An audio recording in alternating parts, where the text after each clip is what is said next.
a lot of extreme music and noisy music, it just becomes riffs thrown at you.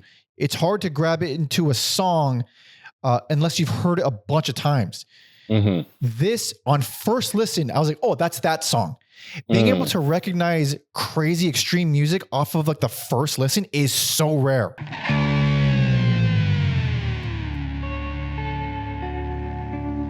Welcome to Every Album Ever with Mike and Alex, the podcast where we listen to every single album in the world, one artist at a time. That's a whole new discography per episode.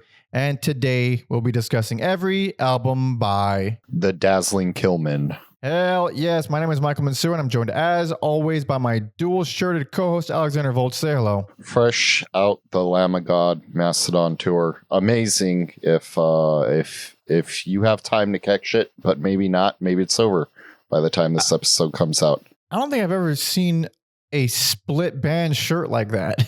That's why I bought it. It was like, and like it combines the artwork from Ashes of the Fallen with Leviathan. So I was like, sold. So nice. So nice. Oh, that's not true. I have a Mastodon Deftones Alice in Chains shirt from that tour. So that's pretty cool too. Yeah, Mastodon's is all about the split shirts. They're all about the collaboration. Very nice. They are, yeah. Yeah, today we're discussing Dazzling Killmen. This was requested to us on Patreon by our buddy Jarrett. Jarrett also previously requested our episode on Red Cross, which was very well received. Mm-hmm. And he's not only requested this episode, he's been a huge supporter, a huge help and buddy to the show.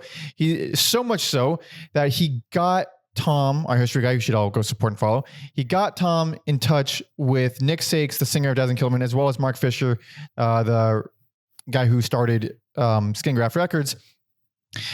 So we have from the mouth of, it's not from the mouth of babes. What's the term? From the horse's mouth, something like that. We got things from mouths. We got plenty of actual information and some neat stories and little insights, because Jarrett has been trying to get us to listen to the Dazzling Killmen for over a year. Mm-hmm. Because of his help, he sent us one of these albums, which is very hard to find, and the version on YouTube is less than adequate, I would say. I didn't even try because he sent us this album so far in advance. I was just like, we got that in the bag already. I forgot that he sent that. I have it literally within, I look like I could see it right here from where I'm sitting. I've had it the whole time. I forgot that it was that one. I thought it was a different one. I thought it was one that we already had. And then you reminded me that it was the one that we don't have. And immediately, you could hear a huge difference in, don't listen to the YouTube quality. You might have to, because it's hard to find. Yeah. Yeah. It's very hard to find. I like how you have the physical copy. Yeah, I know. It just ended up that way. Yeah, he did warn us. So I'm like, let me rip this real quick before I pass it off to Mike. And thankfully, that was the smart thing to do. But he was very excited for us to hear this band. And I don't know about you, Alex, but I feel like a fucking asshole idiot for not hearing this band or seeking out this band. At any point in the past 20 years, I claim to be obsessed with noise rock, and somehow this band slipped right by me. Yeah, it did. I probably heard them in passing, but didn't really check them out because I totally forgot their drummer, Blake Fleming, did brief stints in the Mars Volta. So I think at that time I had gone and probably checked some of their stuff out. But yeah, this is like my first time earnestly listening to it. So did he play on any albums? No, albums? He didn't play on any albums. He was kind of like when they were between drummers, they would like plug him in, and it never really, I don't know why he never got a chance to record an album with them. I think he's worked on Omar with some of Omar's solo albums though. Mm-hmm. So now that we've heard everything, what do you think? What a force to be reckoned with. Overwhelming at times. I was surprised to hear brief moments of beauty occasionally. I could really hear all their influences, most of which we've covered on here. Black Flag, Minutemen, Beefheart, Big Black. And then while listening to it, I was like, these guys sound like they might have some sort of jazz background. And then I go, and sure enough, they do. Oh, yes, they do. This band fucking rules. Holy God. It's like my new favorite thing. Like, we did an episode some months back of our favorite discoveries from the pod. This is like easy. I have no business making a noise rock Mount Rushmore, but I can't imagine there's too many lists without these guys on it. It's insane. It's insane how good they are. It's insane how. So one thing that I saw a few times, them being categorized as post-metal, but this is early 90s. Am I wrong that post-metal didn't even exist back then? I have no idea, and it does feel like a weird label to put on them because there's only brief moments where I even think about metal, so it's just, I think metal, but not in the way we feel metal. I think it's like if you list the characteristics of metal on paper, like blasting, super complicated, heavy, like you associate those words with metal, but when you hear it, I don't think metal. Yeah, because I don't know, like you could argue, like Melvins or ISIS, like they're metal, but I guess they also get the post-metal label slapped on them. Well, ISIS definitely is metal as fuck. Melvins has a lot more to it. I can see that. Yeah, so I don't know. I just use these words to help my brain connect things and hopefully help people connect things. Yes. Because like, man, listening to this, it's noise rock, but man, I've never heard blasting in noise rock before. Like I've heard some complicated arrangements before and some odd time stuff, but nothing to the fucking insane proggy, crazy mathy degree of this. Like combining the progginess, the noisiness, and then the speed. It's just I've never heard that with a noise rock band, and I can't even. I'm surprised that there weren't more at the time doing this. Like it was really, I can't think of, because their peers are like bands like Scratch Acid, who check out our episode on Scratch Acid, who I've listened to since I was a fucking kid. And this doesn't sound like Scratch Acid, dude. Yeah, it doesn't. This sounds like the Dazzling Killmen. When you hear it, it makes sense. And you would think there's like a bunch of other bands that sound like this, but and maybe some smaller ones. I see, like Dillinger Escape Plan and Ken Mode have cited the Dazzling Killmen as influences, but again, those bands don't sound like this. Yeah. These days, the blending of genres, the way the Killmen did is way more common, but still nothing that's kind of not. I think it sounds like them. But yeah, we have plenty of quotes here from Nick and Mark. So big, huge thank you to Nick Sakes and Mark Fisher for helping us out here, and to Mark for sending us all the records, all except the out of print one, because it was big help, and it's very kind. Thank you so much. Yep, made our jobs easier. Yes, and not to mention what we never get with episodes, because we rarely have this level of firsthand knowledge. He sent us detailed notes on each, like he gave us a chronology of all the records and then notes about each one. So I mean, it's very insightful and it's very helpful. We're going to be talking about pretty much all of it. Yeah, so like I keep saying, Nick Sakes on vocals and guitar. We got Darren Gray on bass, Blake Fleming on drums, and then eventually Tim Garrigan on guitar, on second guitar. But they started out as a three-piece for the first handful of records in the first album. But in terms of how they started, Sakes says, I believe the very first time I got together with Darren Gray, who lived up the street in our town in Wood River, Illinois, was in the winter of 1989. I was 26 years old and I purchased my very first guitar and amp, but I knew nothing about how to play guitar. And this is the part that I was definitely not expecting. He says, at the time, Darren was married and living in his parents' basement with his first wife and their brand new baby. Remember, I had to be very quiet when he showed me how to play my very first bar chord. That seemed impossibly difficult, and I didn't think my hand could make that position and almost gave up on the spot. Oh, wow.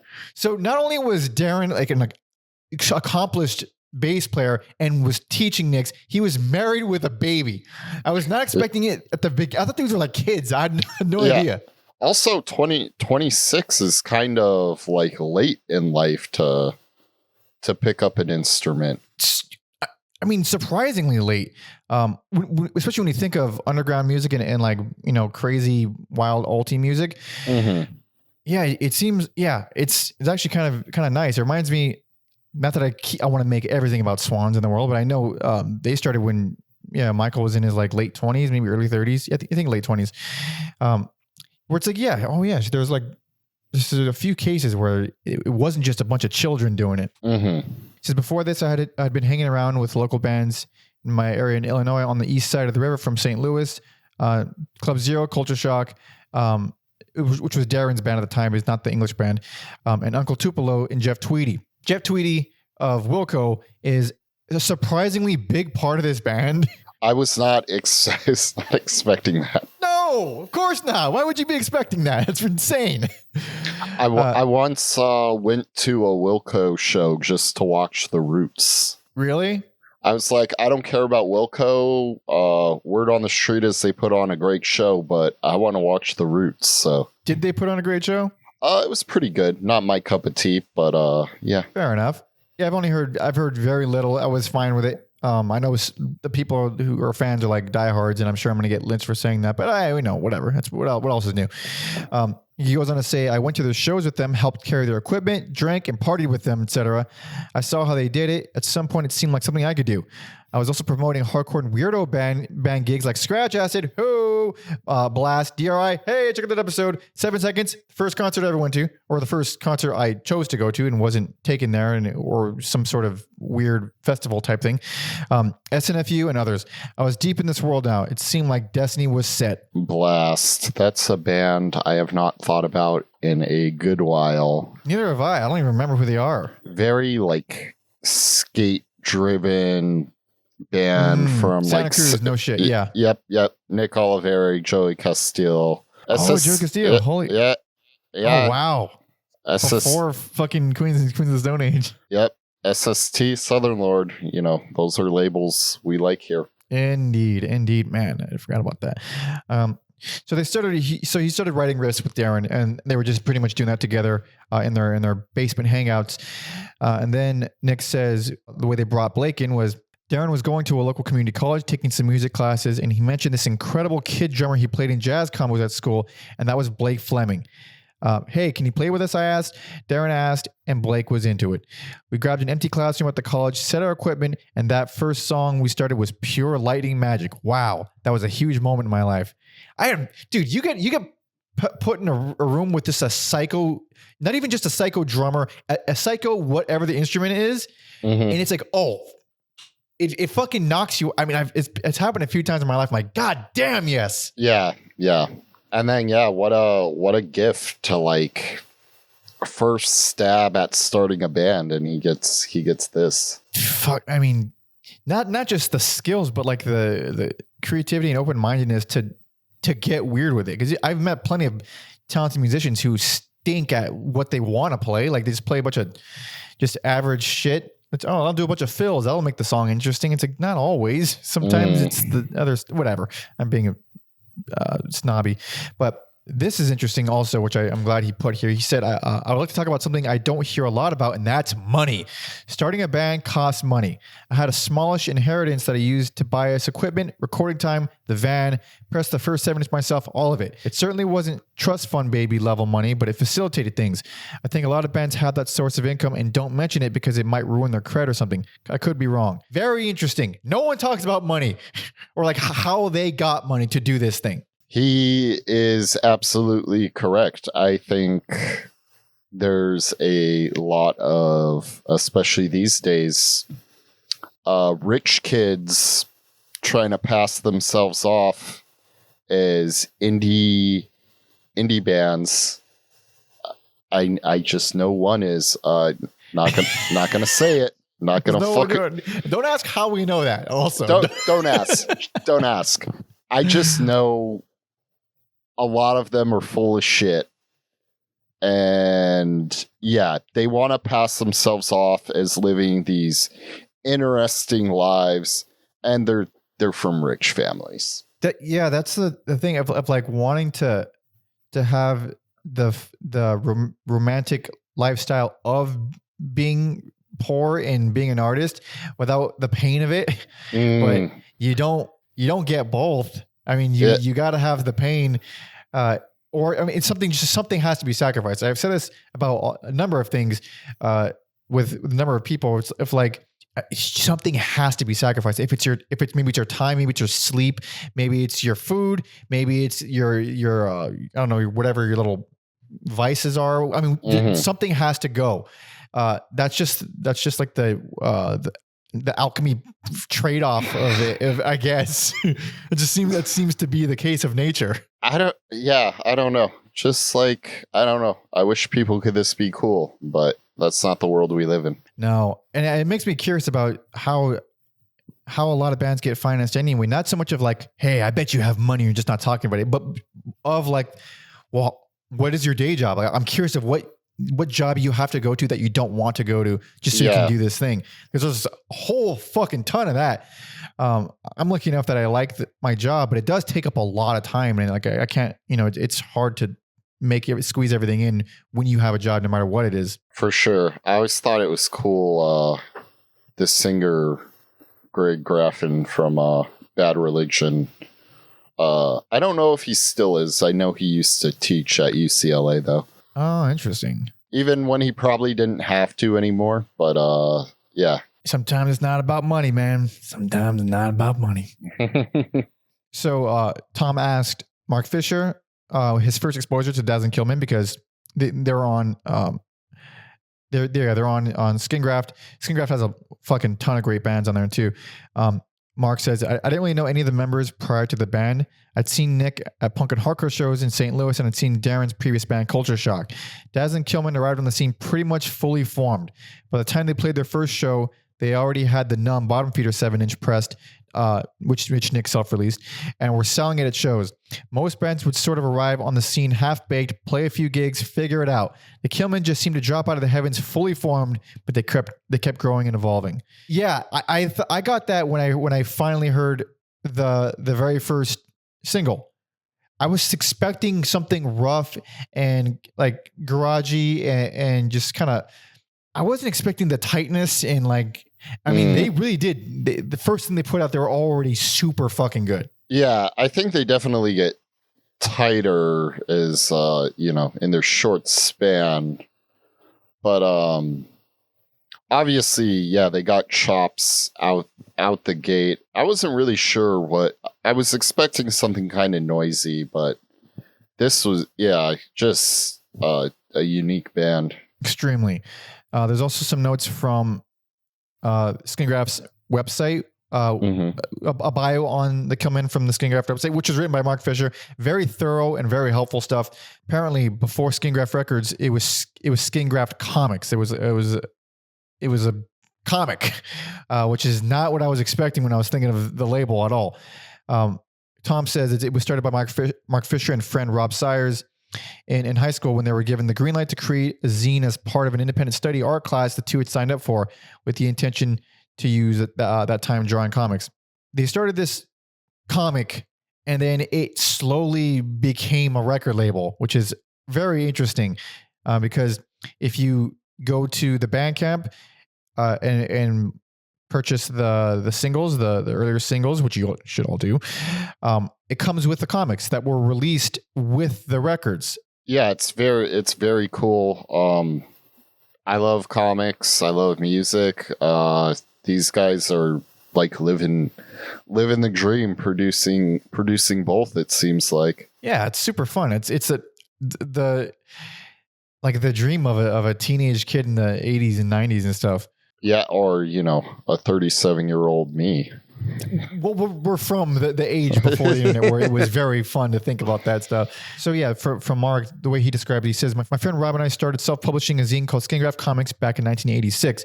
I thought about starting a record label before, not necessarily called Skin Graft Records, but hadn't acted on it. As I recall it, shortly after Nick had self-released the first Dazzling Killmen bottom feeder 7-inch, this guy, Greg Kessler, who was in a St. Louis area pop punk band called Judge Nothing, was interested in starting a label called Sluggo Records, and he approached Dazzling Killmen about doing a split single with another band.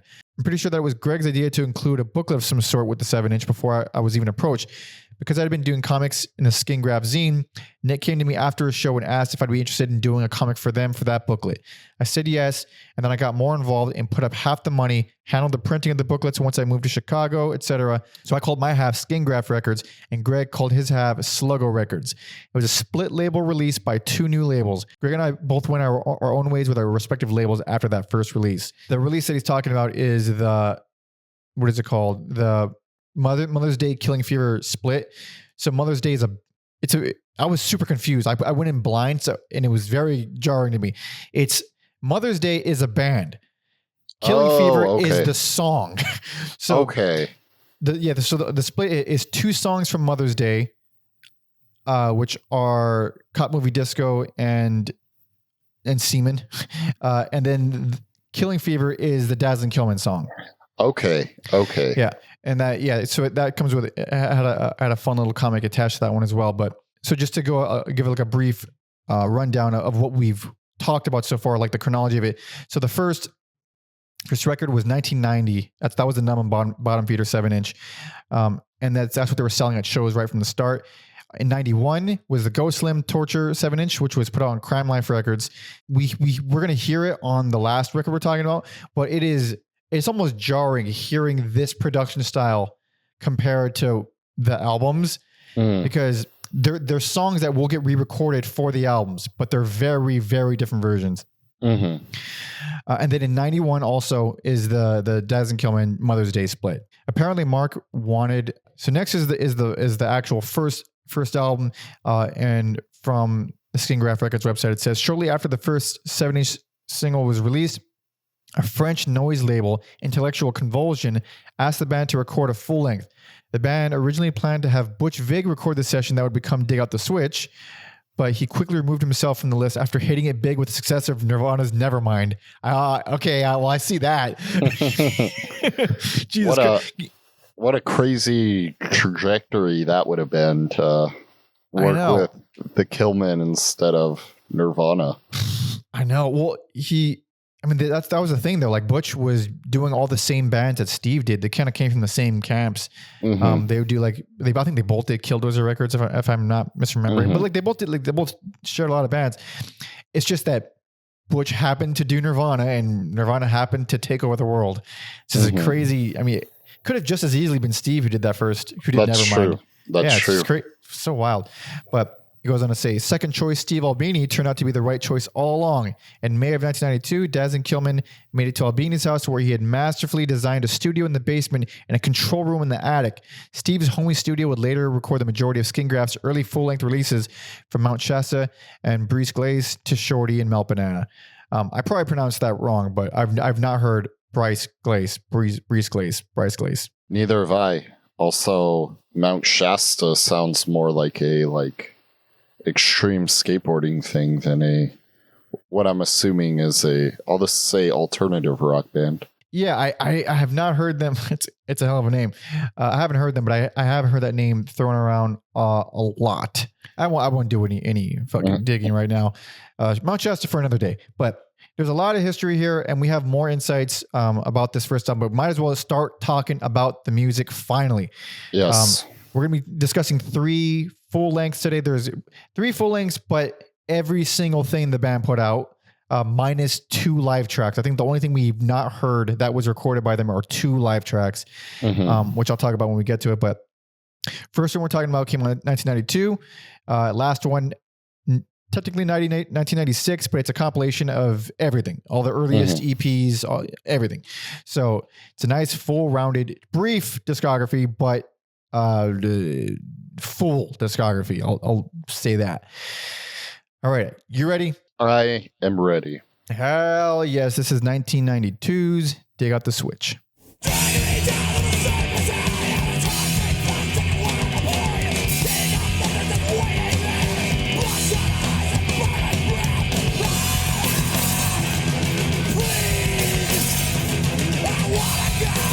So, hearing this, I wasn't entirely surprised, but I was on board. This is right up my alley. I was kind of surprised because I listened to Killing Fever before this, and that was a little more like moody, a little more mathy. Yeah. And this is just aggression out the gate. Oh, it's very chaotic.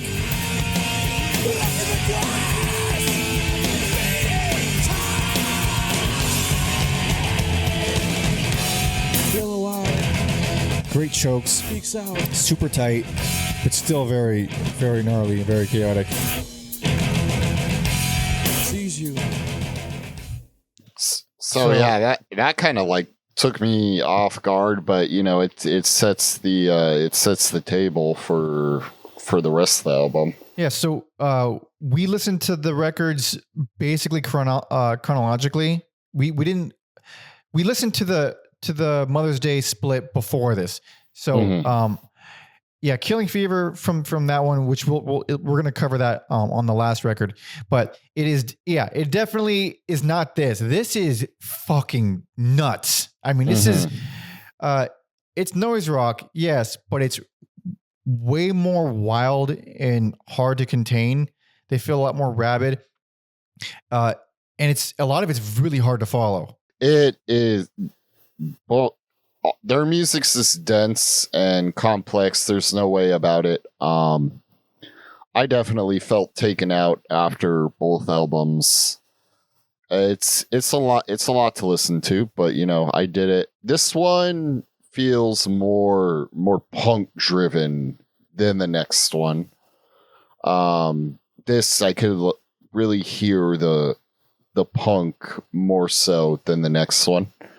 You know, it's also one of our favorite subgenres of music where it's this sounds like homeless men screaming at each other. I absolutely love Nick's screams. They're so guttural and sad, and I like sad in a way of like, oh, I believe this guy is really screaming for his life kind of way.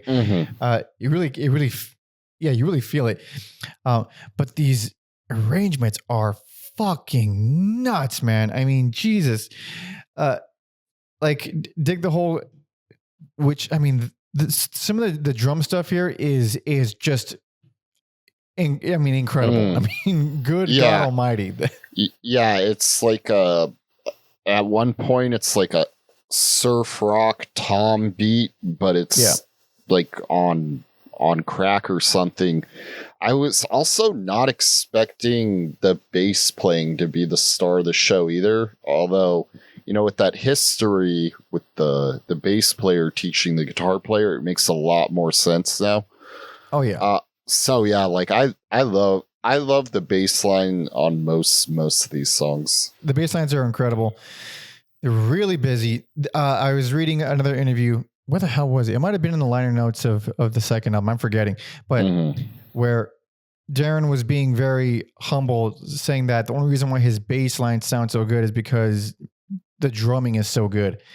I mean, they're great bass lines regardless, and he's a great player, but them together is fucking very cool. Jesus, it's just so, because we've covered a lot of wacky, crazy stuff. And it's never gets easier to try to describe it. It never gets easier. It does not. It's weird. It's crazy. It's frantic. It's very spastic too. Or I think I'm a pro at it, and then I hear a band like this, and I'm like, I'm not shit. Oh, dude, it's just because every song does so many fucking things. You don't really know where to start. Like, there's a lot of moments where drums just sort of evolve into just giant flurry. I like this album a lot. I have a couple problems with it, but before I get to that, on the song Code Blue, the closer, which is, there's a lot to talk about with that song because it is 12 minutes and it is about 5 minutes longer than I would like it to be. But the first 7 minutes, which is this incredible fucking jam-packed song, has these moments where it jumps into these really hectic moments where the flurries of drums and scrapey guitars, it feels like giant gusts of wind. It feels they feel like mini tornadoes every time they come in, because it's usually spaced with something very choke heavy, very maybe ringy, maybe a little bit simpler, like something that you can really like. Oh, they're doing a lot of chokes. There's a lot of space. I can actually take a breather, and then it turns into this giant fucking storm where you have no idea what's happening. There's a lot of jumping into that on this album specifically with the drums. Just, God damn, it sounds like he has 14 arms. He does. I get why the Volta had him scouted out and ready to go. That I was like, is this a real 12 minutes or is it one of those where it's like a real song, then there's quiet parts, but it's a full 12 minutes. The same experience. Yeah. Yeah. It's starts off darker, more subdued than the rest of the record. It definitely, like you were talking about with the chokes, definitely playing with that quiet, loud formula in the most extreme way possible. When it gets loud, as Michael Caine would say, it gets very loud indeed. Yes. It's interesting you went with the storm, because there's one part where it's just these chugging guitar riffs and the drums just sound like a train that's going to fall off the tracks because it's going way too fast. And then I would say this is in a band people probably listen to for the guitar solos. I can't think of too many, but this one features something that I'd consider a guitar solo around the 5:55 mark, and it's just very unique. And as you said, it dissolves into just chaos, even for a noise rock band. Yeah, because with noise rock, I'm not really expecting this speed, and it's not like every song is super duper fast, but a lot of it is very fast. And I was really not expecting the blasting. I think I read that they in the band they refer to it as like the chop beat, or like the chopping the steak beef, chopping the steak beat, or something like that, because it is very choppy. But man, that's blasting. That is fucking blasting. All right. Yeah, it's also very interesting to me how many people love Zach Hill, and Blake is like proto Zach Hill, and I don't think he nearly gets the flowers that he deserves. No, I judging by how, this band, like now that I've heard them, I'm seeing that they're a lot more respected and they get some appreciation. But how did it slip by all the how does one pick up Scratch Acid and not Dazzling Killmen? Like that's what I mean. Like, how are they slipping through cracks with that? It's very odd to me, or maybe I'm just a moron. But with other stuff here, I don't want to say my favorite song on the album, but one of my favorites easily, Here Comes Mr. Big Face. And boy, do I love that song title too. Yeah, I love there's this one section where it's big and menacing, and it's just that big menacing part is just so cool. When most of the album, this feels like a flurry and onslaught of just blasting and chugging, so that section's really cool. Also, that main bass line, it's just so strange and kind of schizo sounding, where like the riff itself is really one giant passage that goes through a billion changes.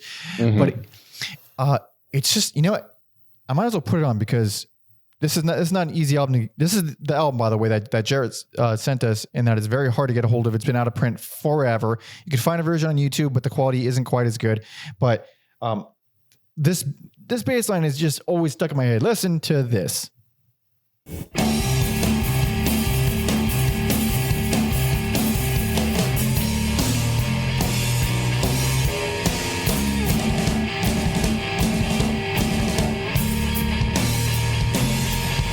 is all one riff.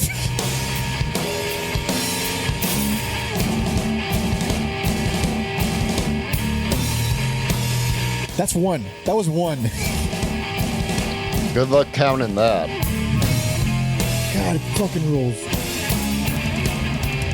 And then it goes into the super punky. It sounds like maybe I'm thinking of like the Freeze from Boston, a hardcore punk band. That riff really sounds like I think the Freeze, but really cool stuff. Fucking love it. Well, we're kind of on the topic of phenomenal drumming parts. On No is just crazy. That's a standout drum track for me there. I mean, Jesus Christ. Strong ass punk riffs that are just mathy as hell. Like I've never heard something that noisy, punky, and proggy all at the same time. It's it's wild. One of the more unique standout tracks for me is Go Slim. Something about Killing Fever just really like stuck with me. So whenever I heard something that was kind of in the same, I didn't realize like how rare that sound was going to be. So whenever I heard something like it, I was like, oh, that's very, very cool to kind of just like return to it once in a while. And it's a great change of pace on this. Yeah, it's a great breather because it's like the first actual breather, because we get like a clean intro on, what am I thinking of?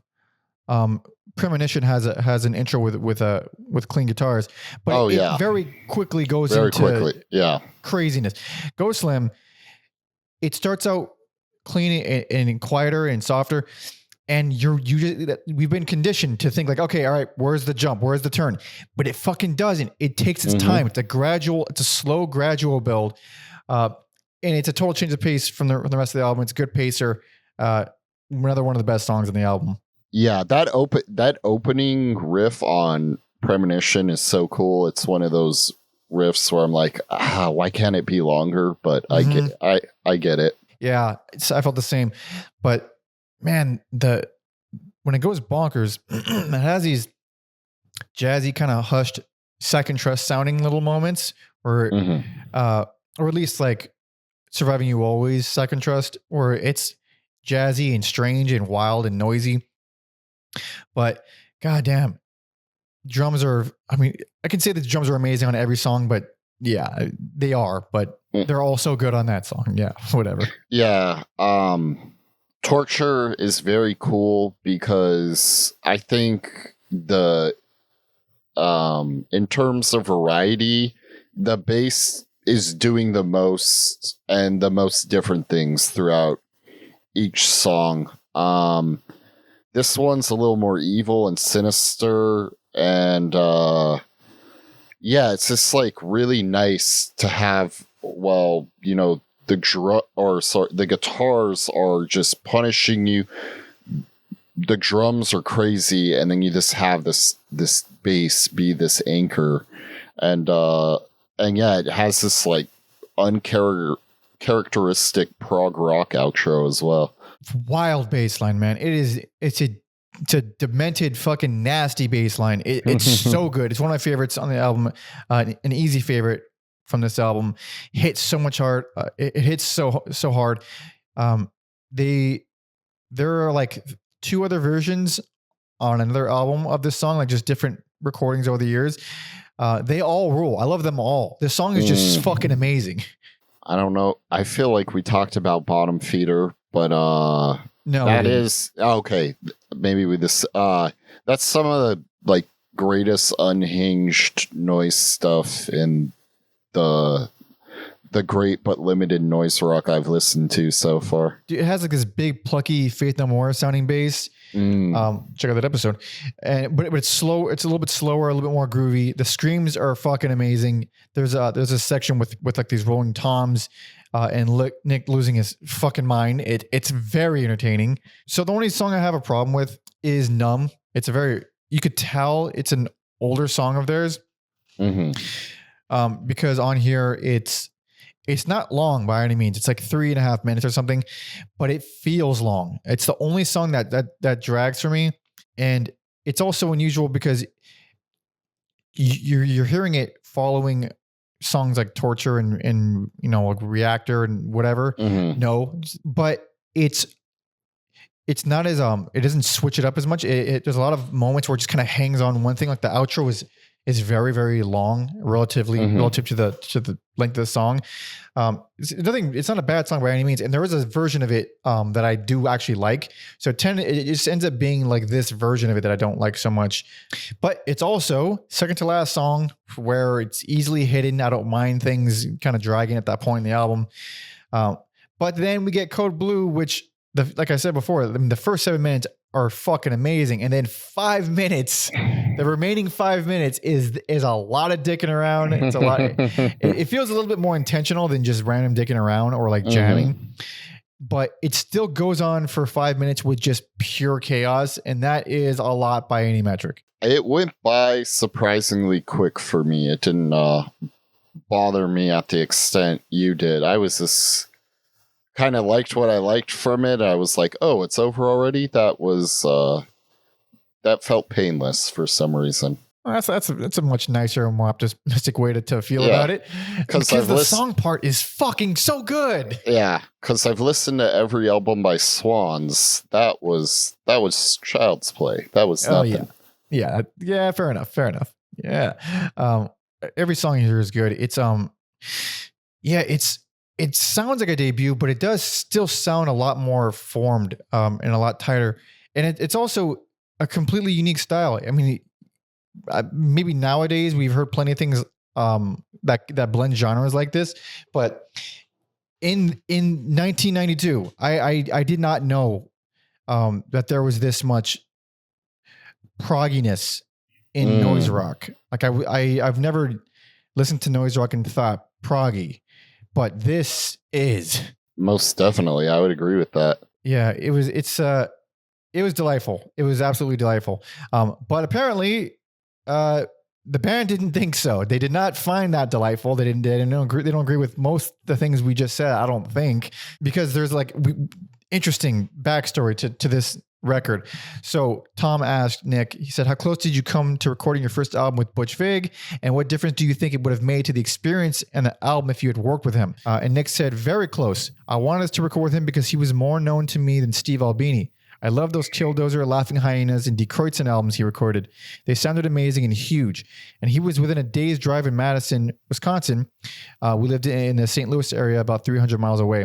The next question was, how the fuck do we contact him? No internet. He's not in the phone book. Library? I called my old pal David Yao. Check out episodes on Jesus Lizard and Scratch Acid. To ask him how to reach Butch. And in this conversation, he said, why not have Steve do it? I wasn't sure what to think of that. I had heard a couple of records Steve did that I liked, mainly Poster Children's Flower Plower. I was a huge fan of Big Black and knew his reputation as a bit of a crank, but I agreed to it anyway. So we booked time to record Dig Out the Switch, which was going to appear on a French label called Intellectual Convulsion. Dominique Micheli from Paris had seen a review in Maximum Rock and Roll of our first 7-inch record and offered to do an album based on that. Man, the world was a lot simpler back then. It makes me so fucking sad. Or maybe, I guess we're not hearing about the people that don't have any sort of traction, but yeah, I suppose so. But it was just a simpler time of like, oh, we saw this review. We're in Paris. You want to do an album? I mean, Jesus Christ, it just doesn't. Man, well, yeah, you're right. Maybe it does happen in some weird ways, but like you can get discovered on the internet, but the internet has also leveled everything. Yeah. And this is the interesting thing, because we love Steve Albini here. Obviously, we did an entire Steve Albini memorial episode a few weeks back, as well as Shellac and Rape Man and Big Black, or big giant Steve Albini fans. And this was interesting to read, and also, oh yeah, I forgot that that's also true.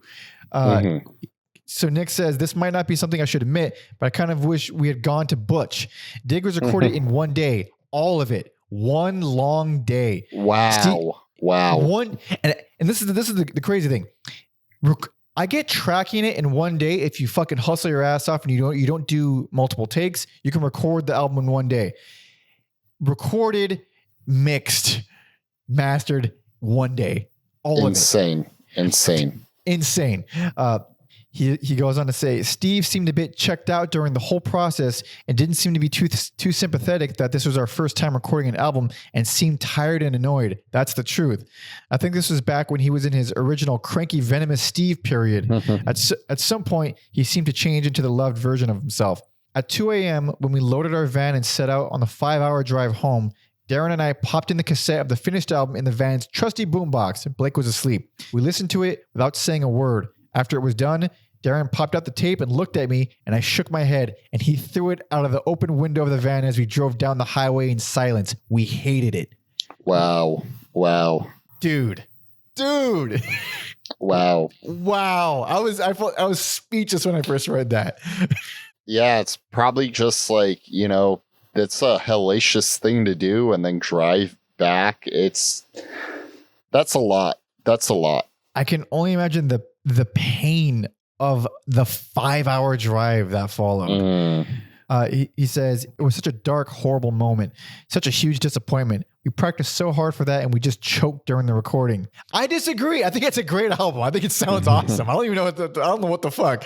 The thing is, I totally get the self-criticism because, well, one, I'm sure he's still, I don't know how he feels about it now, but at the time I can put myself in the headspace of that moment of you had driven out 5 hours to record this album. You record the whole fucking day. I mean, exhausting yourself the whole day, hearing it, playing all these songs, just doing the whole process. And then at 2 a.m, when you're finally fucking done, you're still exhausted. You have a journey in front of you. You had played the shit out of all the songs. You did all the work, and then you hear it back. I don't think anybody could like that. No. I feel like in that moment, I would also hate that, no matter how good it sounded. Yeah. Maybe, but I think they still didn't like it afterward. I think they stuck by not liking it afterward. Yeah. He says, and then a couple of years later, we decided to go back to Steve to record Face of Collapse. I'm not sure why. Maybe it was just familiar and he didn't charge a huge fee. I'll never know what the experience with Butch would have been. He seems like a nice guy from what I've seen on a documentary I watched about Smart Studios. Who knows? I like the way the records sound like this. That's all I'll say. I admire the honesty. Yeah, because especially when we blew our load all over Steve, talking about how great he was and how much we loved his albums, how big of an influence, yada yada, his ethics when it came to business practices, all this. Yet no, he was a total prick for a long time. Like that was a real thing. I forgot. Like we forgot he died, and we were so sad that he died that we forgot he was a total prick. People are complex individuals, and yeah, I got no problem with assholes. I have no problem with assholes, especially if they're artists and they're putting out interesting art. Then, in which case, do whatever you want to do on your own time. I'm not hanging out with you. I just care about what you're putting out. That's how I feel for the most part. So another thing about this album is that Jeff Tweedy is credited as a producer on this album, which I had already completely forgotten about. So Tom asked Nick what the deal was. He said, what was the dynamic like in terms of how the sessions were managed? And Nick said, I introduced those two that day. Jeff and I were very good friends for years at that time, and we trusted him to tell us what to do in the studio, aka produce our album. Of course, nowadays I never see or hear from him. Jeff pretty much just hung out with and went along with everything Steve did, and I can't blame him. Steve was abrasive back then. Those two didn't seem to talk much, as I recall. At one point, the two guys that ran Drag City Records stopped by unannounced and came upstairs and talked to Steve while he was working on our album for what seemed a couple of hours, as if we weren't sitting there in the room. I remember that seeming very rude. Like the nightmare recording session, dude. Jesus Christ. Yeah. It's also funny because I've been watching a lot of Albini videos, just involving just recording techniques and all kinds of stuff. And later in life, boy, did he just become a nice guy. I mean, I've had listeners of the pod, like one listener sent me some messages talking about how he wanted some electrical audio merch. So he emailed Steve asking if there was any, if they were planning on doing anything like that. And Steve responded saying, oh, we're actually just starting to do that now. And then sent him a bunch of free merch. Like, which is like, that's nice. I mean, that's a very nice thing to do. Also hearing the way he talks, at least in the recording videos, maybe he's full of shit, who knows, but how professional and like polite he is just to the people he's recording it. Everything is so like, oh, this guy's just doing a job really well. But back when he was doing it from his fucking home, rules was looser, dude. I don't know. Yeah. Younger, angrier men. I like how you did the smart thing and watched the videos that make sense. I watched a whole episode of Anthony Bourdain's No Reservations thinking Steve Albini would be in it more, and I think he's in there for like three minutes.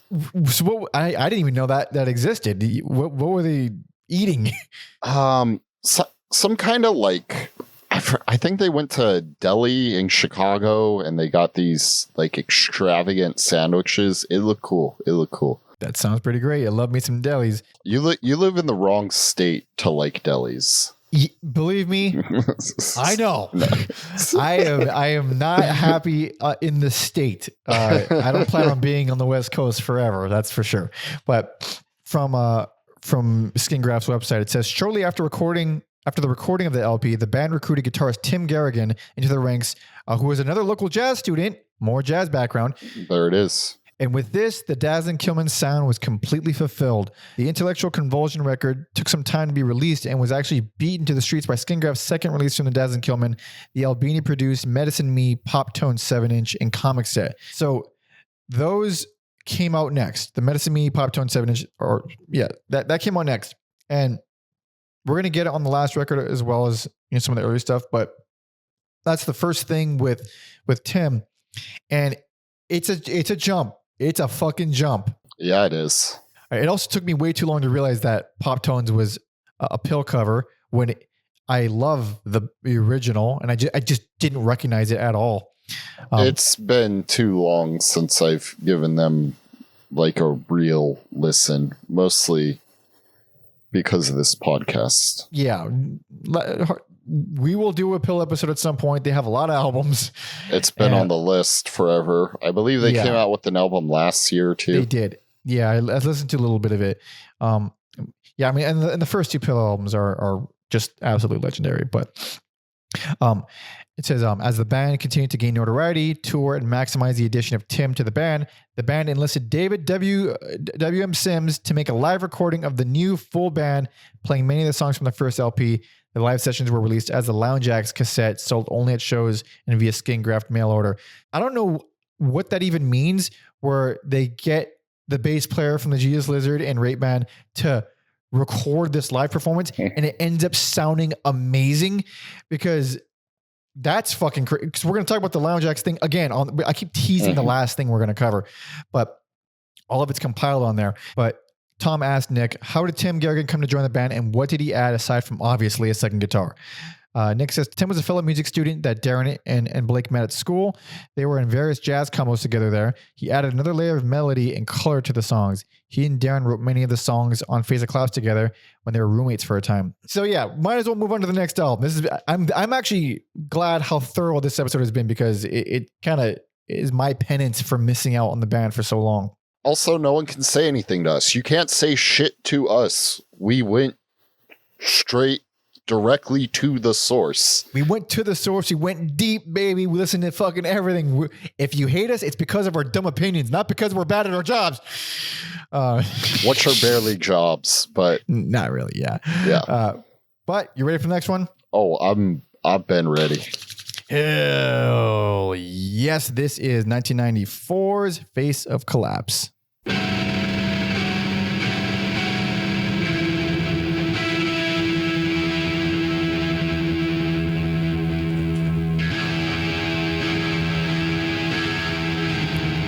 So there is a bit of an intro here, but I'm warning y'all. Brace yourself.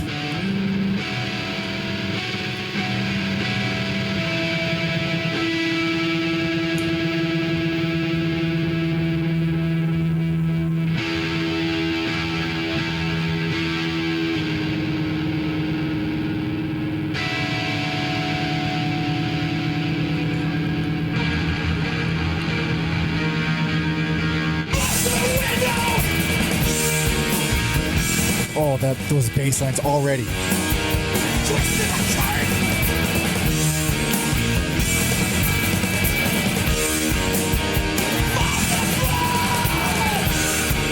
and it's just, to my ears, it's still as relentless and noisy, but it's somehow more polished and tighter. Much more polished and tighter.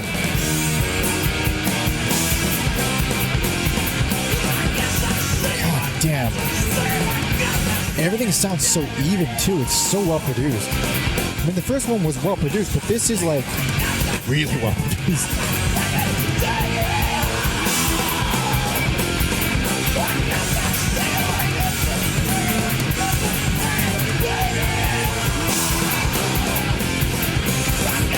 I mean, these songs do so much shit. I don't even want to turn it off.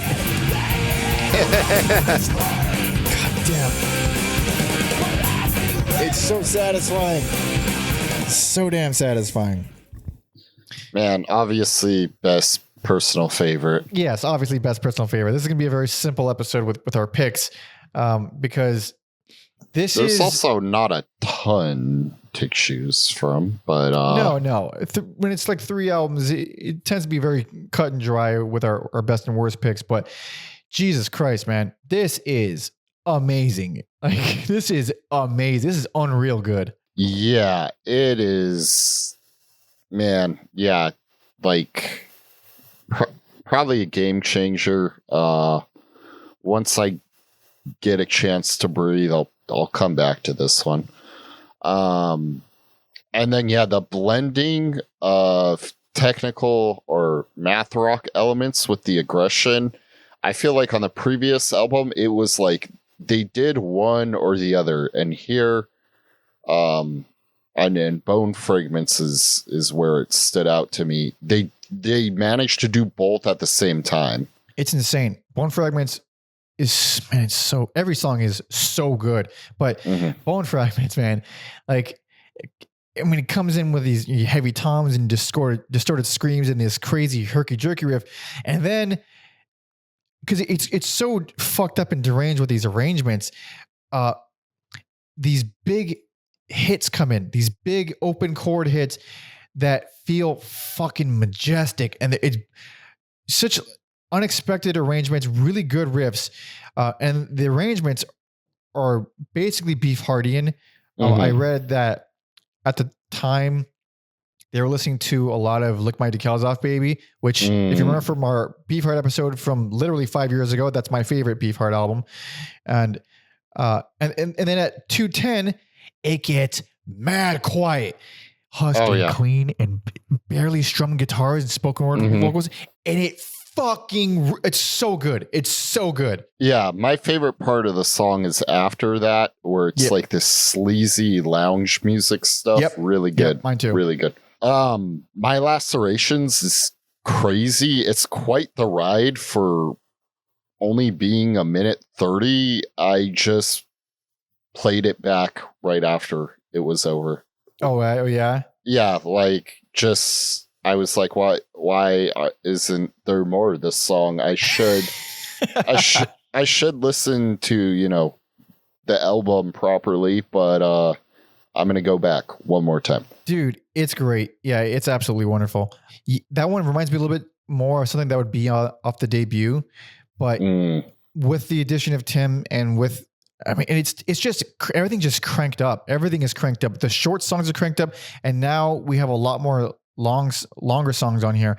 And one thing, an overarching thing about the album that I think is absolutely brilliant and very subtle, especially when it comes to abrasive, crazy, proggy music, because we've listened to a whole lot. It's simple. It's a simple little thing.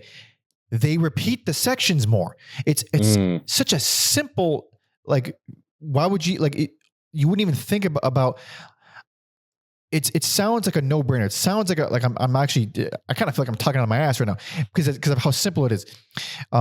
We hear lots of music where, like, they jump from one section to the next, and maybe they'll hang on one section a little bit longer and then another section a little bit shorter or something. They'll do something like that. They're repeating full chunks.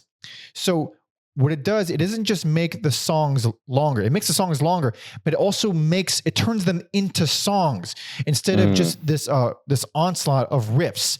So that's the thing with a a lot of extreme music and noisy music. It just becomes riffs thrown at you. It's hard to grab it into a song unless you've heard it a bunch of times. Mm-hmm. This, on first listen, I was like, oh, that's that song.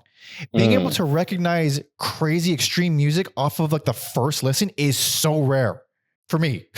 Yeah, each song is more has its own individual voice, where maybe that last album, like we've said, is this a flurry? It's an onslaught. Who knows where it ends, where it begins? It's a Cronenberg monster, if you will. Yeah. I think every song here does have its own unique voice. It exactly. Whereas you can make songs kind of lead into the next one, but it really changes it from the songs blending in together to standing out on their own. It's a simple thing like that. How to make that work in a song, it's up to the artist. I don't know how to fucking do that. I mean, I have ideas, but the way it's pulled off here, it feels absolutely perfect. Like so many songs where you think that you just heard this overwhelming thing. Like, oh, I've heard so many, this song has beat me up with so many riffs, and then it'll start repeating them. And like, oh wait, I remember that one. And all of a sudden you can kind of let your guard down because you recognize something. It's such a smart thing to do songwriting wise. Yeah. The track Blown, Face Down, I think there is like points of more diversity too, because it's a little more groovy and you have like some hard rock orientated stuff to start off. And then there's this parts where I'm like, this song is falling apart in real time. It's blowing up in real time. And it's just some sort of weird alchemy holding the song together. And even when it finally, this is a band that crescendos a lot, but especially crescendos at the end, they're still holding it together. It's just that weird magic you were talking about. It's wonderful. It's really crazy stuff. Like if we thought the chokes were impressive and snappy on the first album, they're fucking unreal here. I mean, the chokes, the stops and starts, the arrangement choices, it's just completely batshit. Windshear is a lot similar to My Lacerations in that it comes in at 10, comes in at full speed. It's a very brief song. It's like this giant flurry for the first 40 seconds, and then it goes into these extended sustained hits that just feel so good. And they were this chunk, which I was not expecting, the ending of Windshear into the beginning of Painless One really channels some fucking Swans for me. For the ending of Windshear with those big hits, I'm thinking of late 80s Swans. Like the Money albums a little bit, or these big melodic melancholy hits that are just they're big and heavy and punishing, but they're also there's a hint of melancholy in there. And then the intro to Painless One, it's like if early Swans, the gnarly Swans, was sped up and proggy. Yeah, I'm going to like try to think about that when I go back and listen to this. I wasn't, for some reason, didn't view them as almost one cohesive track the way you were. I did appreciate that on Painless One, the guitars sound more chunky than what they're normally known for. And yeah, all their songs could be described as high wire acts, but there's this also a level of beauty on Painless Ones that you don't get with every song. The bass lines on there are pretty much carry a lot of the song because the guitars kind of jump to the extremes of both channels, and the bass is really carrying it. It really it sounds nothing like the song Reclamation by Fugazi, but it reminds me of that, of where guitars are hanging on this, or just double picking this one kind of clangy note while the bass is carrying the actual melody of the song. It does something like that. Also on this album, maybe it's just me, but Nick's screams really sound like Albini's screams to me. especially like later era shellac Albini screams, which I'm sure, I mean, it's obviously a coincidence, but he did not sound like that on the previous record. He sounds different on this record. Yeah, I think because the vocals are just so chaotic, I wasn't paying like too much attention to them. But, you know, they love Big Black and they're working with him, so it makes sense. Yeah. Yeah. So I was going to say the alligator in the room. Let's address the alligator in the room. In the Face of Collapse, which is 14 minutes. And let me tell you something. 14 minutes that flies right by. It's Dude, like their magnum opus. It's unbelievable. It's unbelievable. So they did the 12-minute song on the first album, and 7 minutes. It's not easy to pull off 7 great minutes, but the remaining 5, I'm like, all right. It's a lot of like noising around. This is 14 minutes of brilliant, constructed, crazy, mathy noise rock. Yeah, it's crazy. The first 2 minutes are a flurry of the choking, the start-stop stuff, and then the guitar kind of is noodling away. This is the song where I really heard the Beefheart stuff. Mm-hmm. It's just so bonkers. It's one of those songs where I would never be put in a position to learn this song, but my brain goes there. I'm like, my brain is broken. I wouldn't even know where to start. If there was some like noise rock orchestra and you had to cover this, like, forget you. Like, that's where pros come in. It's certainly something. Because I believe I read that when they recorded this album, they went in so ready. Like, I mean, they went to the first album also super ready, but they went this so ready. I think they did. I think they might have forgotten, but they said they did basically everything in one take. Maybe there was a couple things that took a second take or so, but basically everything was one take. And then I forget which member said it, but they said, yeah, you can't really do multiple takes of In the Face of Collapse. So that was one take. So that's take one, baby. That's take one. One take a dope smoker. Exactly. That's the thing. Like you can't really, there isn't enough time, there aren't enough hours in the fucking week for you to do multiple takes of dope smoker. I mean, check out some sleep. But so like, I can give brief descriptions of the sections, but it doesn't really kind of capture what makes it great. Because there's these, like the Beefheart stuff I think you were talking about early on is like this proggy, noisy, jazzy kind of thing, really herky-jerky stuff.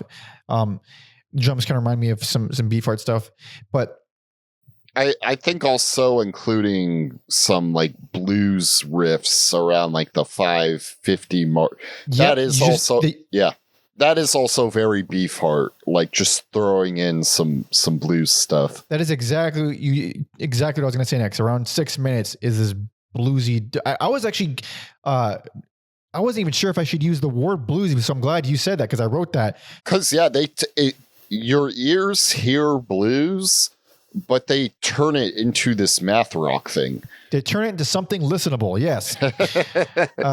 And around 6:40, dude, those chords, those haunting fucking crazy chords at 6:40. Wonderful stuff. I mean, it's just wonderful. It's like 8 minutes in, it's like, oh, this is incredible. And then in fucking 9 minutes in, it goes into this big, lengthy, chilling, super quiet, loud, quiet thing. That's the meanest thing they do. They lure you into a false sense of security and then fucking bam. Dude, and when they go quiet, man. I mean, it's like they're barely touching the strings. It's like the dynamics are fucking ridiculous. They're playing with the baby in the room. They got it. Oh, that's where they came from, playing with the baby in the room.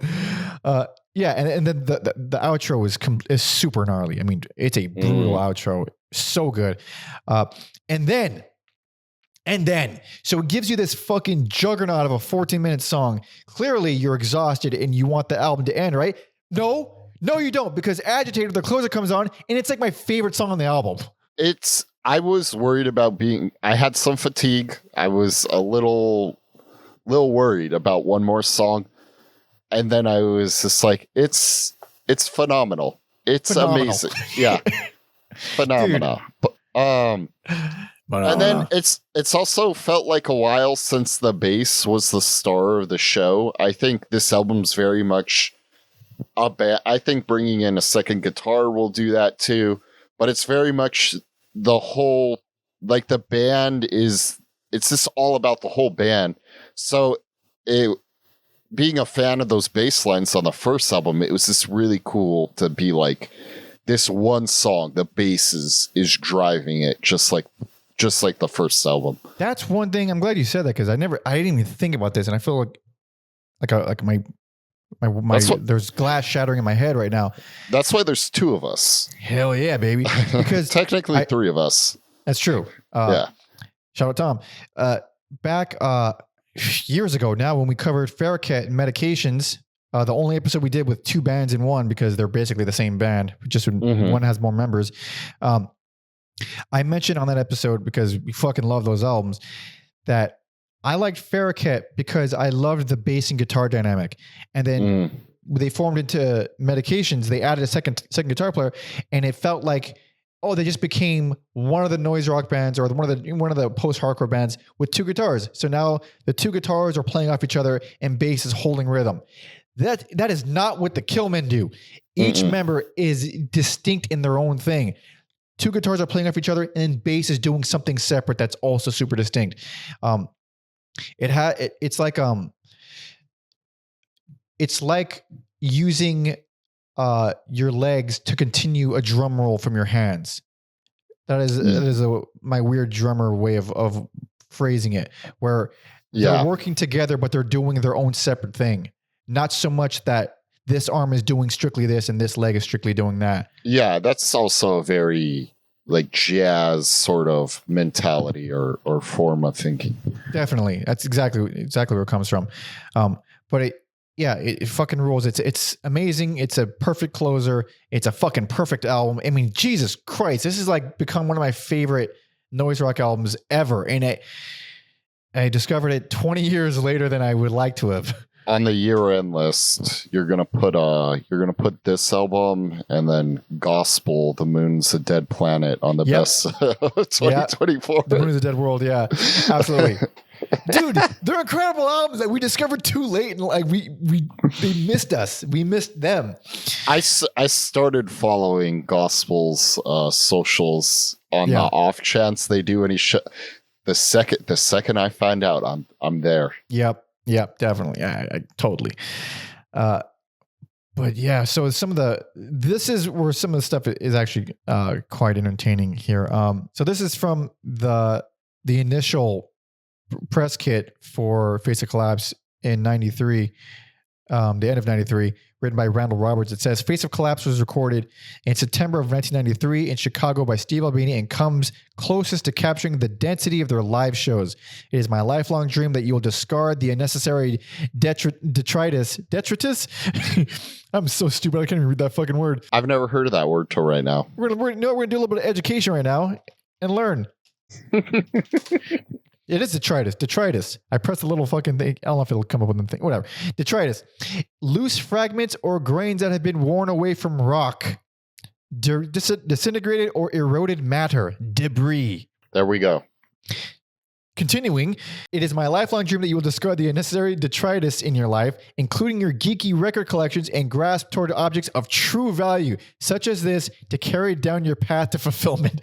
That's actually a hell of a fucking quote for a press kit. It's funny because math noise rock is super geeky. Extremely. In some ways, in a world where like nerd culture is kind of more acceptable, noise rock may be like the last bastion of like pure geekdom. Pure geekdom or extreme metal, where people who don't know anything about metal think metalheads are mean people. They're the geekiest, dorkiest, nicest people you'll ever meet is a metalhead. Yep, absolutely. Yeah.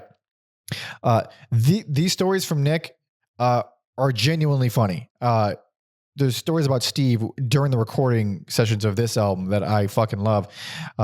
So he says, we were recording at his house again, despite the bad experience we had before. And we were hanging out in his living room in between takes of something. This was during the Face of Collapse recording, I believe. Someone knocked on the door. Steve answered it, and it was the UPS delivery person, and he handed Steve a box that obviously had a record inside. He opened it, and it was an In Utero album. He walked over to his stereo, put it on, and after a few seconds, well, they screwed up a perfectly good record. It sounds like a fucking beer commercial, and walked off. Holy shit. Dude, to call one of the best sounding albums of all time, it sounds like a fucking beer commercial. And what I called a backdoor noise album. Yeah, he thinks that's what beer commercials sound like. What a maniac. Dude, what a maniac. It makes me so curious. I don't know if it's even possible. I haven't looked if the original Albini mixes are out there or if they were ever anywhere. Because they had someone else mix it, but I think it sounds amazing, but man, that's just the funniest fucking response. It feels so out of left field too. Completely. He says another fun story is when we were helping assist in making those shellac Uranus 7-inch records. He gave bands a discount if they helped fold and swipe the root beer flavoring and stamp the words. So for the Uranus EP from Shellac, had the name Shellac stamped on there, but there was like a brown smudge on the covers. I didn't realize that was root beer flavoring that they by hand made each one. Oh shit! Yeah. So what they would do is that they'd swipe it, and then they would write in the flavoring like a little message or a little unique thing. So each record had like its own kind of unique, signature. And I guess he had like a bunch of people help him do that and give him discounts, which is a very DIY ass thing to do. Anyway, he continues. He says, we were all sitting on the living room floor again, working, and Steve smeared the word Nick Sakes on one of the covers. The next year, Tabata, I can't pronounce his name, Tabata, the guitarist from Zenigeva, found this very record in a store in Tokyo. Amazing. It's just crazy how things travel. Sometimes I get used records and I'm like, I wonder the journey this record has been on to end up, especially older ones, even if they're like not in good condition. Yeah, the history behind old books and records, like whose home were you in for how many years? It's crazy. It's a different side of collecting that I think gets overlooked. Yeah, I mean, if only we had the power to. Hasn't that been like a fucking movie? Wasn't it? I remember that sounds familiar. Where you touch an object and you get all the memories of that object. It sounds like a thing I've seen in a show. You mean I'm gonna fuck this up. What's that Stephen King novel? It's a movie with Christopher The Dead Zone, where he like touches you. Oh, no, I haven't seen it. And he sees how you're gonna die. Oh, it's like that. It's like that, but more wholesome. In reverse. Yeah. Yeah, Zenigeva, ever since our Albini Memorial episode, they keep coming up, and it's just one of those things where like, oh yeah, we're gonna have to do Zenigeva. That's going to be a thing. The way they keep coming up is it's been, once you open the door to something, all of a sudden it's everywhere. It's just the way it is in life. I've learned. Yeah, I was at one point looking at the bands on Skin Graph, and man, I'm scared for my life now. Why is that? Oh, just like Arab on Radar. Oh yeah, the Flying Lutenbachers, Melt Banana. Man, what an aggressive label. Mad Men. Oh yeah, great Mad label. Men. Great label. So Stinger did a tour in '94, and this is what Mark said about it. He said, the bands and I were young and ambitious, and we wanted to do a festival type show to get everyone together. The label Drag City had done a showcase in Chicago with many of their bands playing together. It was called the Drag City Invitational and was held at a great club we had in town called Lounge Acts. And so in response, we played at Lounge Acts, and I called our fest the Skin Graph Irritational. That is a very good name. That's a very good name. The Chicago show had skits and fire breathers between bands and was a much more sophisticated production. Somewhere in the early planning stages, we decided to take it up north and do a quick tour or two. And he said, this is the poster for it, as you're seeing on the screen right now. He says, I had hired someone to do PR for the tour, and while we were on the road, I went along on the tour. I learned that she was having some personal problems, bad breakup, etc. So some of the shows received no press or previews at all, and the shows weren't as well attended as we would have hoped. But the shows themselves were great, and it was a lot of fun. If you're getting paid to do a fucking job, for God's sakes, do the job. I mean, Christ, what the fuck? Are you upset? So you're not going to do your fucking job? Man, that drives me up the wall. Anyway. This album is an absolute fucking classic. This is shot up to legendary status in my my little collection because holy shit. Yeah. I can't wait to recover in this listen with fresh ears. Yes. It might take a little bit of recovering, but we've already been talking for so long, and we've talked about 2 albums. This is whatever thorough. We got one more left. Now that one will probably go by quick. Yeah, maybe. Yeah, probably. This one is a compilation. And according to Mark, he says it compiles all the singles, most of the Lounge Acts tape, and a couple of previously unreleased stuff. The only thing from the Lounge Acts live cassette that isn't on here are the live versions of My Lacerations and Medicine Me.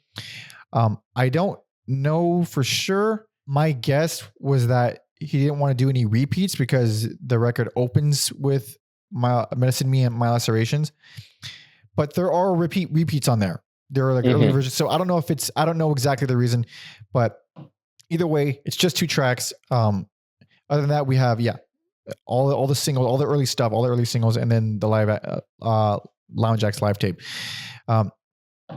He says, I pretty much put this together on my own after the band had broken up. I asked Steve if I could put it together at his place. He had a date that night, and before he left, he set me up in his home studio and with some DAT machines. Taught me what I needed to know, and I assembled the master myself. So he fucking put this together himself at Steve's place while he was out on the town. That's very unusual, but fun. Here it is. This is, where am I? Yeah, this is 1996's Recuerda. Here we go. This is Medicine Me from the single that came out right before Face the Collapse.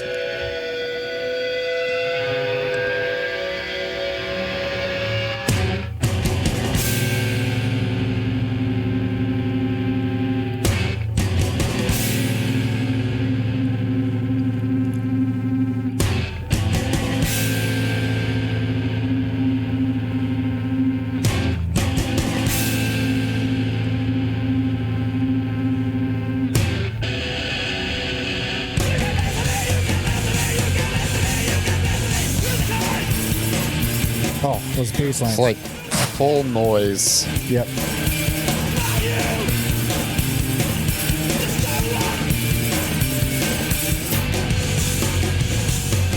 So chaotic.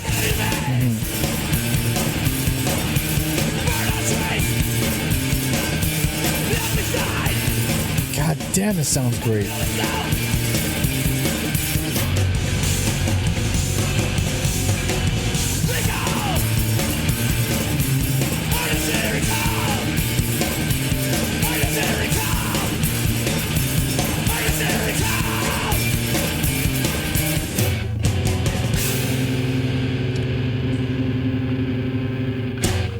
So the song does continue. And it does rule. Yes. Yeah, but also worst least favorite just because it's a compilation, and I did listen to stuff in chronological order. I think the 7 inches are great 7 inches. But this, because that's what we do on this podcast.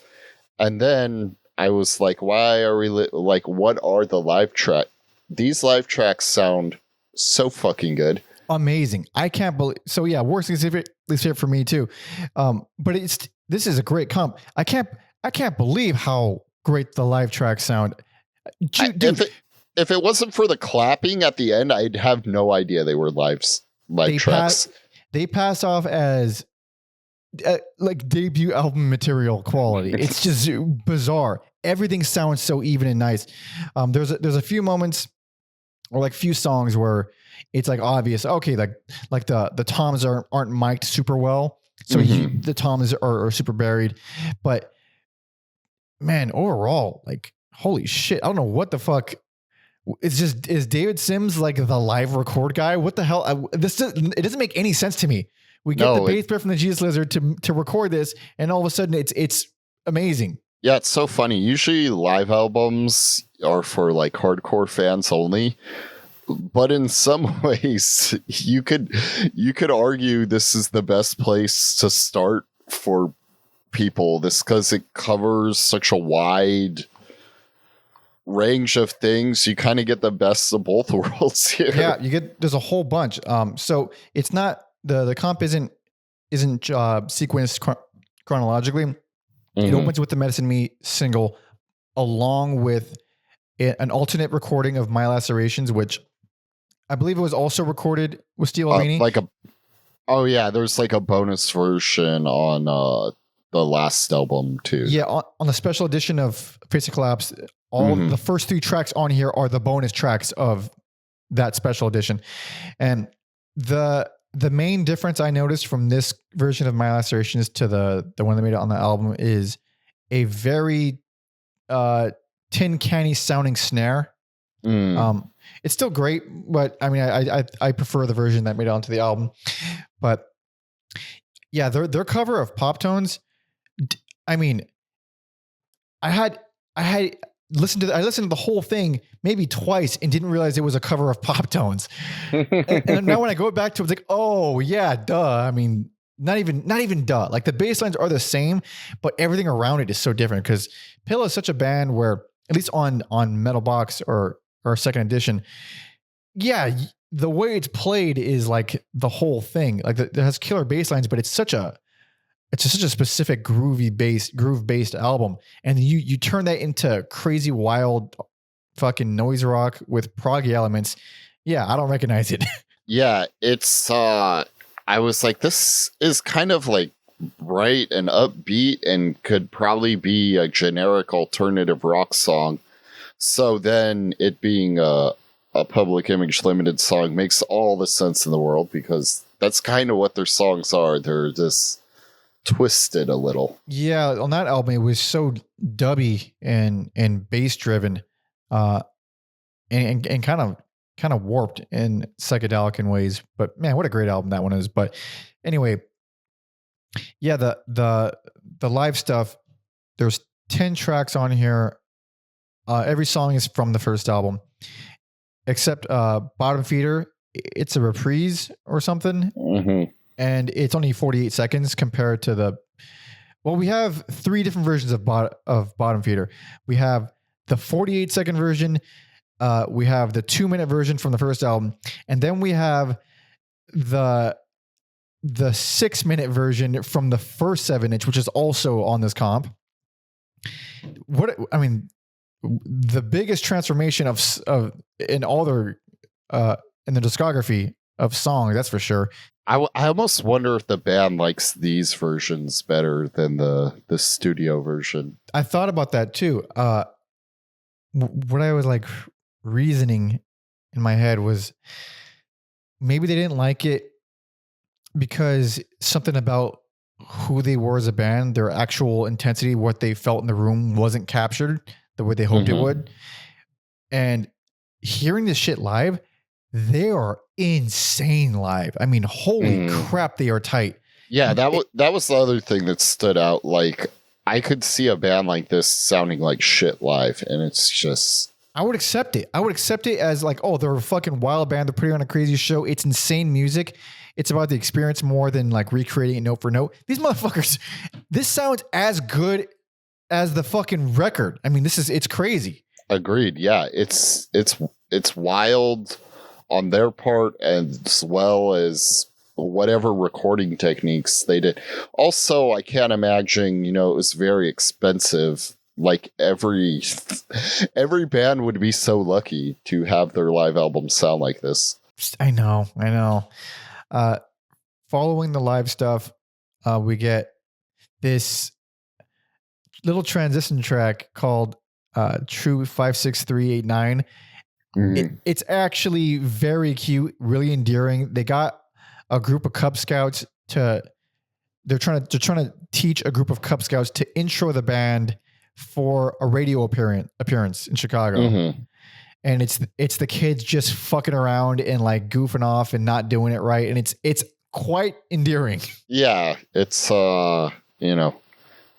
kind of cute for a band like this. Yeah. Yeah. And after that, then we get the singles. So they're going in reverse chronological order on here. So it starts with the Go Slim Torture 7-inch. Dude, so you liked Go Slim already on the first album. What do you think of this version? Okay, so this was like a whirlwind. They brought in horns on this one. That wasn't on. There's a saxophone. Yeah. Yeah. It's nuts. It's a completely different song. So this is the stuff that wasn't recorded by Albini. So it sounds way different. It's way more reverb heavy, especially on the drums. And it has a completely different vibe entirely. It's way cleaner. And then the fucking saxes coming. And let me tell you, they're sexy saxes. They're not Hell yeah. James Chance saxes. They're fucking, it's like saxophone is on here. It's crazy. Yeah. I think if the band had continued bringing, it'd this be like Black Midi or something. Yeah, I know. Jeez. Also, that band's announced a hiatus. Are you serious, Black Midi? Dude. Lame. So First Black lucky. Country New Road, now them. So blessed. You're lucky. You're very lucky you got to see them. God damn. It's amazing. It was, dare I say, life-changing. But anyway. Jeez. And then this version of Torture sounds way snappier and closer. I generally prefer Albini's recordings, well, depending on the band.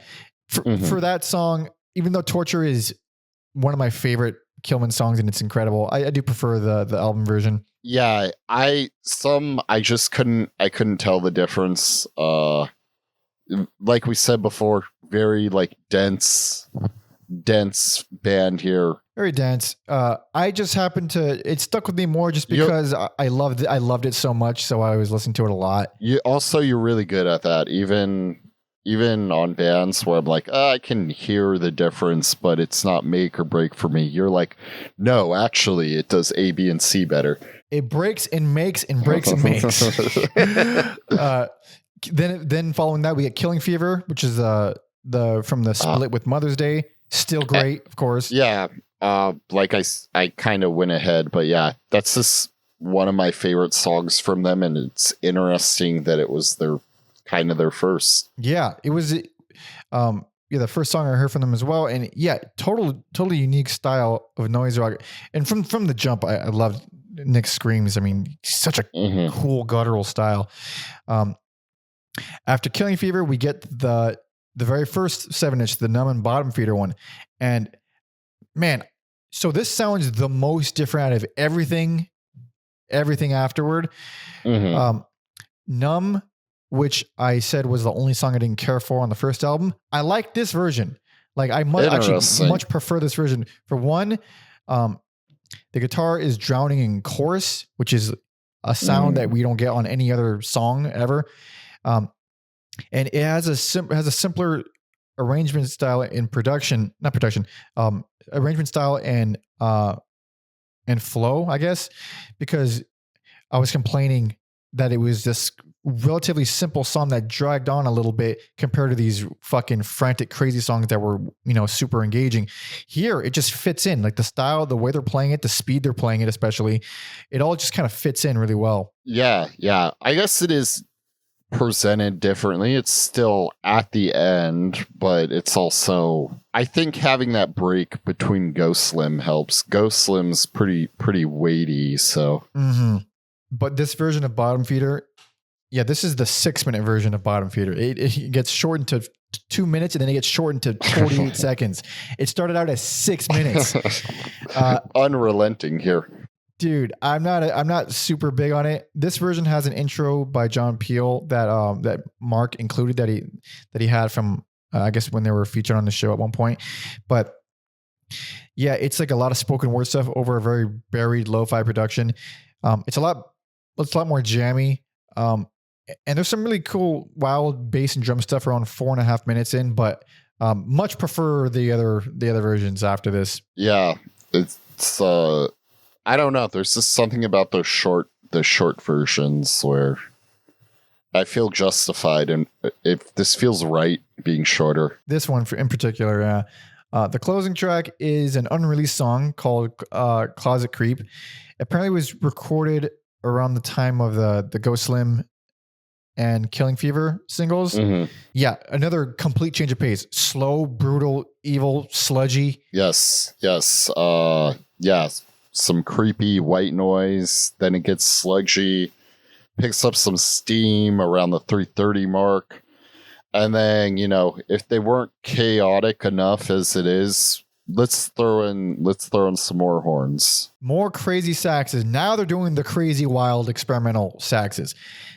Explodes. It's a crazy, crazy song. It's a great song. 7 minutes, but I think it utilizes the length pretty well. And yeah, that's the worst album. I mean, it's a compilation, so it flows like a compilation, which is it's obviously like it's not as what's the word? It's not as just cohesive or easy to get through as the other ones. It's also very long. It's an hour and 17 minutes.